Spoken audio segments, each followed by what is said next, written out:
This week on the Racing Insiders, we go to Lime Rock, a split race for IMSA and the Continental Tire Challenge Series with ST and GS having separate races. A lot to talk about there, a lot of news coming from the IMSA series. We'll talk about the Blancpain Endurance Series, their second round at Silverstone, a brand new winner on their home track. Also, are you kidding me? What's going on in our minds? All next on the Racing Insiders.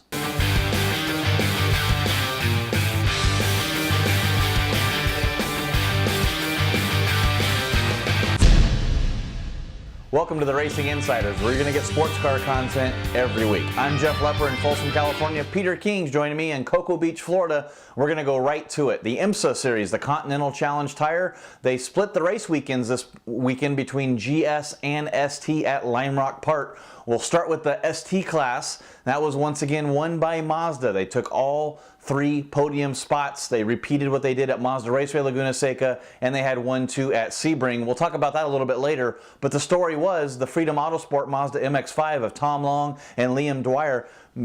Officer Dwyer, I guess we call him, the staff sergeant in the Marine Corps, only has one leg. They actually strapped his foot to the clutch pedal so he can shift the car in rehab. It happened to an accident. He stepped on an IED about 4 years ago, recovered in a bid way, taking the win. But Peter, qualifying rained out. A lot of different stories coming out from Lime Rock. You were there. Tell us what it was like. Yeah, it was a kind of a messy weekend. You know, the rain kept coming and going, and a cloudy weekend. And what was really, we got ready to go for qualifying, and it was dry, and then all of a sudden here comes the rain.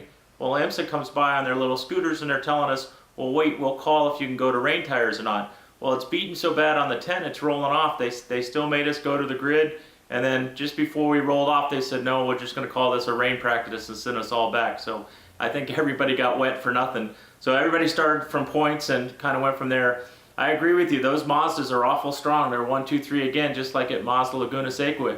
And they're strong. They got a good engine package now. I mean, they've got the whole package with the handling and brakes and I don't know if the tracks favor what the cars probably they do at Lime Rock and at Mazda Laguna Seca, but still those cars are awful strong package. Well, another interesting fact that I saw too with Lime Rock being such a tight course, they really call it the bull ring of the United States since it's so small. Heck, I run autocrosses that are longer than Lime Rock is, but only one yellow flag in the race. So it was kind of everybody started minding their P's and Q's, and it ended up being a good event. Yeah, no, it was very clean. I think honestly in the ST race there was two cautions early on, but once we went green after the second caution, then it was a long run. In fact, they ran us out of fuel. We had to come a second time, and that's one of the big advantages. Tom Long was able to stretch his fuel mileage and not have to come that second time. The Hondas and BMWs definitely did. I think the Hondas stayed out as well, but they're kind of off the pace. The Hondas don't seem to have the speed that they had last year. So fuel mileage is a big portion of it. I mean, I didn't even try and gamble this weekend. I just knew we were short, and I rolled over early and came for fuel because I knew we weren't going to make it. Well, tell us with those Irish Mike Hyundai Genesis exactly how you did this weekend and where you stand in the championship. Well, the championship points aren't up yet, and I didn't really do the calculations, but we finished 20th. We ran as high as 5th, and then the wheels kind of came off. When we had to come for fuel, then they made a little mistake in the pits, and they didn't have the fire bottle pin pulled, so we got a penalty. So that kind of pushed us back. We're still a top, I don't know, 10 to 15 car. That ST series is so competitive. You look down the sheet. I mean, I think half the field ran 59-second laps. The fastest I think was 59.1, and then the rest of the field's a minute flat point 2 or 3. So I mean, barely a second covers the whole 25 car field. So it's just ugly. It's just really competitive out there. So I mean, we're struggling a little bit, but it's a brand new program and you keep working. Well, car that you mentioned before not struggling is that Mazda MX-5. It's kind of the complete package. I got to think though, with Mazda Raceway Laguna Seca, that's going to favor the MX-5 car. The bull ring at Lime Rock, that's going to favor the MX-5. Sebring, not so much, but they were 1-2 at Sebring. Coming up to Kansas, where do you think we'll see the Mazda MX-5s at? Well, I think that's going to be a tough one for them because, I don't think they're very good on the aerodynamics. It's kind of like at Daytona they struggle. They can be competitive if they run in the draft, but that's a long way around on the outside of the banking in Kansas. So they'll probably struggle there a little bit. But even at Daytona, I mean, they were top 5 cars. You know, now that with that new 2.5 liter Mazda power, you know, they're comparable on power compared to the rest of the field. So, I mean, it might be a little bit aero disadvantage, but they got everything else. So do you think any changes need to be made to the balance of performance in ST? Well, I'd like to see a little bit. I mean, I don't think Mazda. I don't mind seeing Mazdas in the top 3, but I don't know if they should be sweeping the podium every weekend. How's that?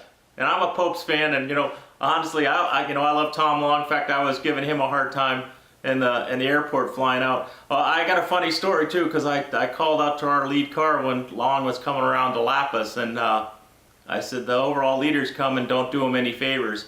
And so IMSA must be listening to me, because about 2 minutes later they were down there telling me I need to be cognizant of the overall leader. I'm like, well, you don't think I know who the overall leader is? So it was pretty funny. They're down there yelling at me already.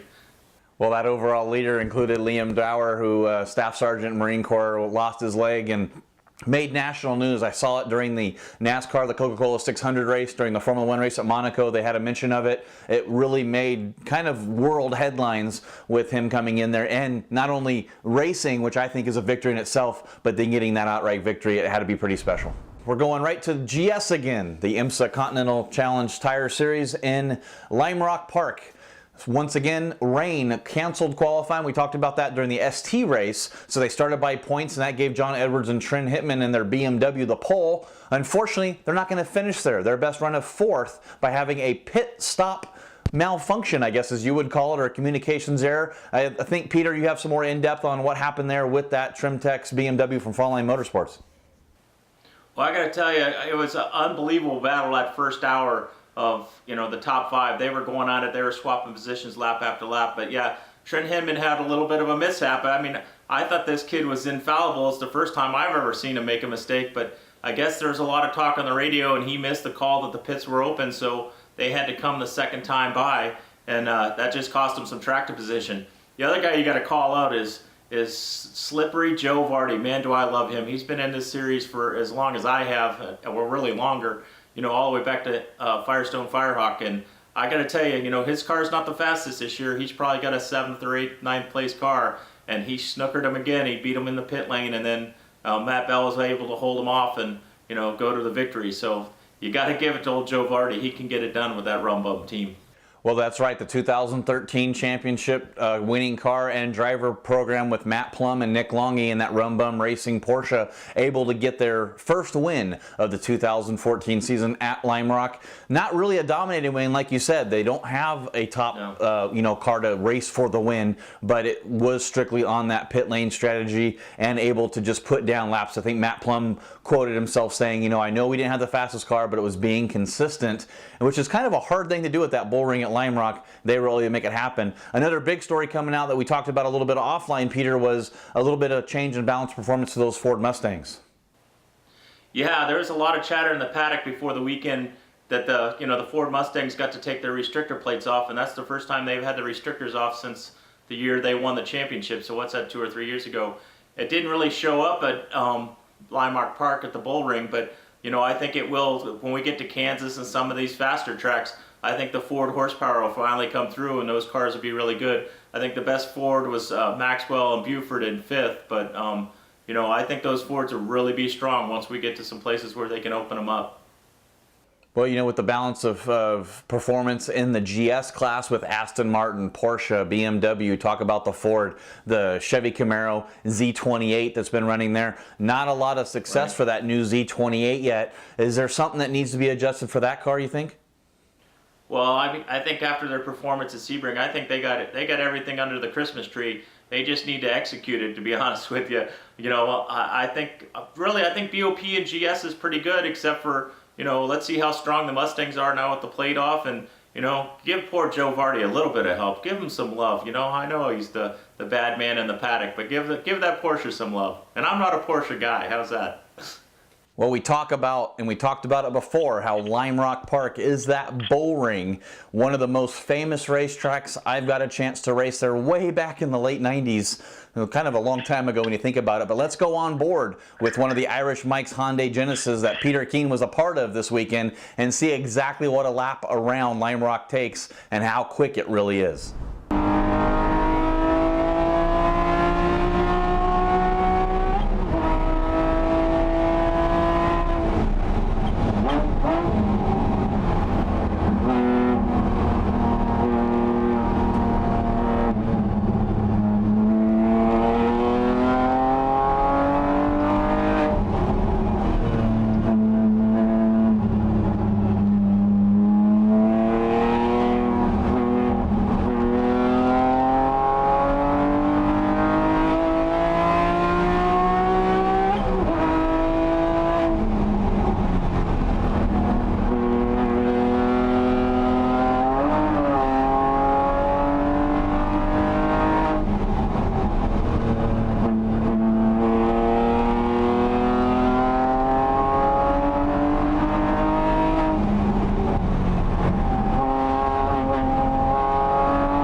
It's exciting, and thank God that track is as small as it is, because for me, that was as long as I could hold my breath, I think, around that place. We got to give our condolences out to Mike Kramer. Peter, you've worked side by side with him. He's a fixture through all of the IMSA paddock, and think, unfortunately, we lost a great partnership and a partner with us in racing. And it's more, when we lose somebody in racing, it's like losing a family member. No, I'm glad you mentioned Mike Kramer, because, but that was a shocking loss. In fact, I was supposed to meet with him on Thursday, and then I get there and they tell me he's in the hospital. He'd had a blood clot, and, essentially he was in a coma and lost his battle there on Friday. But, I mean, Mike was a super good guy. I'd known him in the paddock forever through Grand Am or whatever, but when we did the B-Spec performance balance test at Groton, Mike was the Grand Am representative that came up there and spent 3 days with us, and what a super, super good guy, just level-headed, and, contributed a bunch, and he's one of the good ones. I mean, IMSA is really going to miss him, because he was honestly level-headed and had a good work ethic, and he was just good people in the paddock. So I know personally, me and Spirit of Daytona are going to miss Mike, and Irish Mike Racing as well. We were really torn up about hearing that sad news that Mike had passed. Well, for all of us at the Racing Insiders, our thoughts and prayers go out to our entire racing family and the family of Mike Kramer. This segment of the Racing Insiders was brought to you by Go Pro, be a hero. Want to keep up with all the racing action at the track? Well, download the new Go Racing TV iPhone and Android app. And remember to like us on Facebook and follow us on Twitter.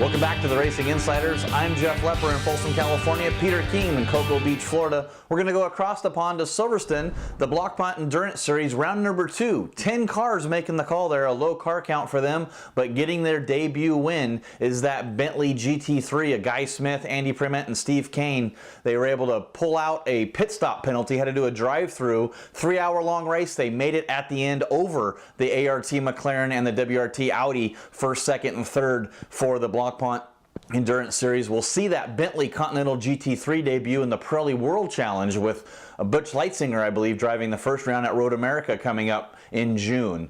Speaking of Pirelli World Challenge and the IMSA prototypes and GTLM, that's coming up next at Detroit, the Belle Isle Grand Prix. Peter, I know you're going to be there with that Spirit of Daytona racing team. You guys were there last year. Limited success at the Detroit Belle Isle. What are you looking at this year?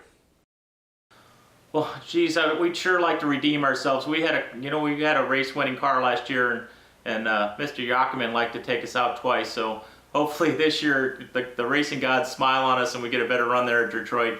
I think we're going to have a really good package. Again, I think maybe this is the Detroit race is an XDP car track, because I don't know if those P2 cars are as stout over the bumps, and that Detroit racetrack is rough and it's tight, and so. I don't know if the aero advantage of the P2 cars is going to shine there. So hopefully it's a Spirit of Daytona victory and we get paid back for a couple of tough Detroit races the last couple of years.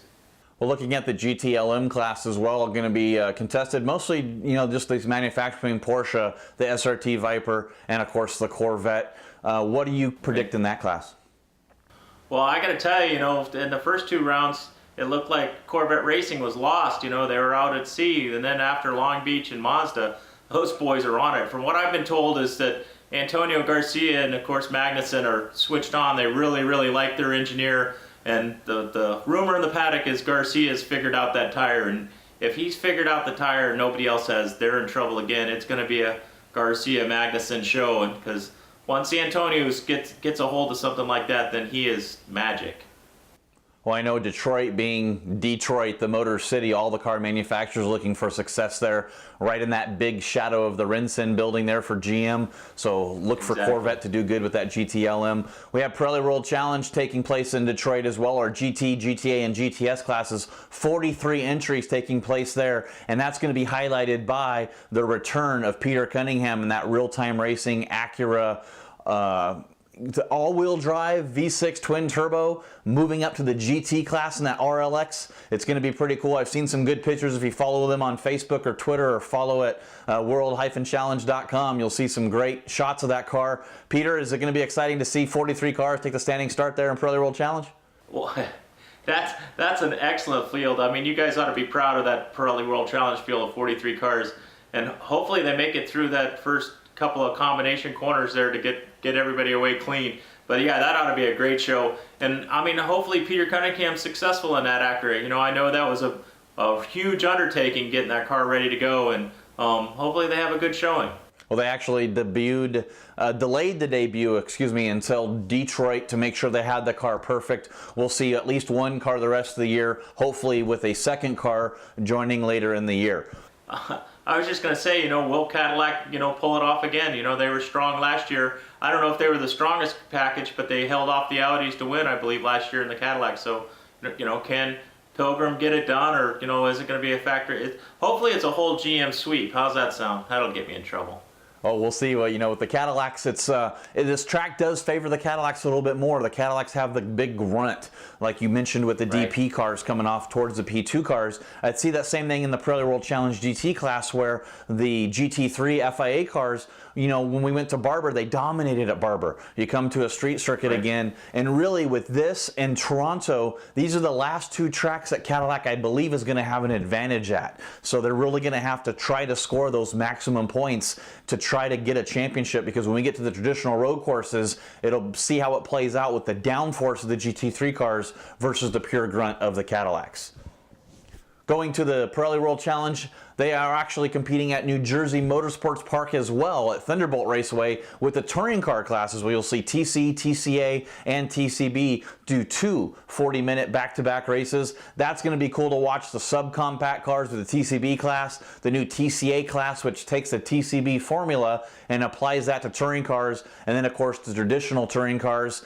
Big news there is the touring car class with Randy Hale, local boy, coming in with some new Mazda MX-5s and touring car. We already had Jason Saney running, so we'll see with another Mazda MX-5. We talk about it, the whole Racing Insider shows how those MX-5s are going to do. And then in TCB, can Brian Price be stopped in his Honda Fit? It's going to be cool to play out. Watch all the action live at IMSA.com for the P prototype cars and the GTLM, and then watch live at WorldChallengeTV.com for Pirelli World Challenge. It's going to be a great weekend of racing coming up on the Racing Insiders as well. Stick around. Are you kidding me? Well, welcome back to the Racing Insiders. Now it's time for one of your favorite segments, Are You Kidding Me? Peter, what's going on in your head? Hey, I got to tell you, what to talk about a Cinderella story. Liam Dwyer winning the ST race at Lime Rock Park in that Mazda MX-5. It couldn't get any better for a Memorial Day weekend to have an injured veteran that's come back and fought all the way back, recovered, and then wins the race with Tom Long. I mean, brought a tear to my eye to see. I mean, I was proud of that session. I don't like it beat on the racetrack, but that's a fitting moment. I'd also like to give a call out to my good friend Jocelyn's brother, Lion Fontecchio. He lost his life in Afghanistan about 6 years ago. And so, I mean, I hope everybody just knows the Memorial Day is about our soldiers and, fighting for our country. So it's not all beers and barbecue. So, I mean, just great ending for that Lime Rock race and Liam Dwyer. Well, mine, I have to go about Memorial Day weekend. You talk about the racing and what goes on. I mean, we had racing every channel, it seemed, that was with Monaco Formula One, which was a great race. The Coca-Cola 600. We had the Indy cars at the Indy 500. World Touring Car was in Schlossberg. We had the Blancpain Endurance Series. I mean, can you pack any more racing in? And speaking of the Indy 500 and then Coca-Cola 600 with NASCAR, your buddy Kurt Busch trying to pull off the double there, Peter King. He did all right. Yeah, no, I was pretty impressed with a 6th place finish at Indy, and then I guess he done blowed up at Coke 600 early on. So it was kind of a disappointing night at the Coke City Center. You think that's where he'd run good, and he wouldn't run good at Indy, but I was pretty proud of that 6th place finish for Kurt Busch, and he stayed out of trouble at Indy, and that was a great race. Those last 3 laps at Indy were tremendous. Yeah, it was kind of an interesting thing where they actually red flagged the race. Usually they finish it under yellow, and it was great to see that those calls can be made, and they're making the right calls, I think, for the racing and for the fans by having that red flag. When you talk about racing as well, I got to give a huge shout out. I know it's not sports car racing and we always talk about it, but I started out announcing drag racing. I was a drag racer when I was 15 years old. That's what I wanted to be, was race Top Fuel and funny cars. And Courtney Force able to get the 100th race victory in the National Hot Rod Association for women in motorsports. So congratulations to her, Traxxas Racing, Ford Mustang team, and John Force Racing. She was able to get that 100th win for women in drag racing, starting off with Shirley Modowney, Angel Sampay, Melanie Troxel, and now Courtney Force and Erica Enders in Pro Stock, all contributing to those 100 race wins. So congratulations to women in drag racing. Up next for the racing calendar, we talked about it before, something that I know I'm looking forward to and Peter's looking forward to. The Detroit Belle Isle will have the IMSA P car, prototype cars, the GTLM cars, and Pirelli World Challenge at Detroit, as well as New Jersey Motorsports Park. Peter, what are you looking forward towards for Detroit this weekend? Well, I'll pack my bags. This is a tough 3-week stretch with Lime Rock, then Detroit, and then Kansas. So pack my bags, head off to Detroit, and hope Spirit of Daytona can pull one off here for Chevrolet and Corvette, our fans, and you know, that'd be a great place to win. And hopefully it's not too cold. Sometimes out on that island, that wind will blow up your skirt. I'll tell you, it could be chilly there sometimes. Yeah, I got to go to Detroit last year and the year before that. This year, unfortunately, I won't be at Detroit. I'm going to head over to New Jersey Motorsports Park, making the race call for our touring car, TCA, and TCB classes. So kind of sending the A team to New Jersey instead of Detroit is the way I see it. But it's going to be good fun and good race weekend coming up on the Racing Insiders. We'll cover all that action next week. And we appreciate everybody joining us here on the Racing Insiders. For Peter Keane in Cocoa Beach, Florida, I'm Jeff Lepper in Folsom, California. Thank you so much for joining us this week. We'll see everybody again next week. Make sure you take care of each other, respect each other, and in the famous words of Bill Wood, peace.